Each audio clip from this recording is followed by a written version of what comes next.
ભાભર ખાતે સંવિધાન ગૌરવ યાત્રા નીકળી। બનાસકાંઠા જિલ્લાના ભાભર શહેર ખાતે ભાજપાના સંવિધાન ગૌરવ અભિયાન કાર્યક્રમ અંતર્ગત આજ રોજ ભાભર શહેર તેમજ ભાભર તાલુકાના કાર્યકર્તા દ્વારા બંધારણ ગૌરવ યાત્રા તથા જાહેર સભાનું આયોજન કરવામાં આવ્યું, જેમાં ભાભર શહેર તેમજ ભાભર તાલુકાના સન્માનનીય વરિષ્ઠ આગેવાનો, સહકારી આગેવાનો, સંગઠનના હોદ્દેદારો તેમજ સમસ્ત કાર્યકર્તાગણ શ્રી હાજર રહ્યા હતા। Star news 7 Bhabhar.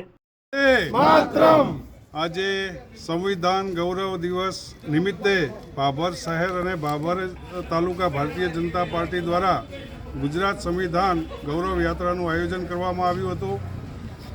આ આપણા દેશનું બંધારણ ડૉક્ટર બાબા સાહેબ આંબેડકરે બનાવ્યું હતું અને આ દેશના બંધારણનું સૌથી વધુ જો કોઈએ અપમાન કર્યું હોય તો એ કોંગ્રેસે કર્યું છે।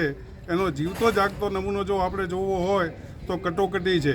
આ કોંગ્રેસે આ દેશ ઉપર કટોકટી લાદી અને આપણા દેશના બંધારણનું જે અપમાન કર્યું એને ભૂલી શકાય તેમ નથી।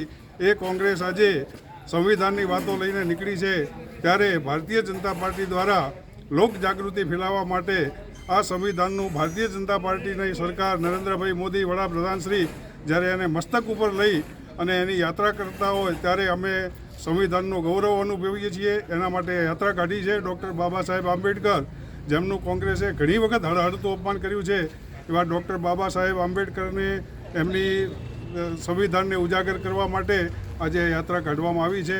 અમે ભારતીય જનતા પાર્ટીના કાર્યકર્તાઓ સૌ સંવિધાનનું ગૌરવ કરીએ છીએ, સંવિધાનને નતમસ્તક વંદન કરીએ છીએ। ડૉક્ટર બાબા સાહેબ આંબેડકરને ખૂબ ખૂબ અભિનંદન પાઠવીએ છીએ કે જેમણે આ લોકશાહીના મૂલ્યોનું જતન કરવા માટે બંધારણની રચના કરી। Doctor Baba Saheb, doctor Baba Saheb.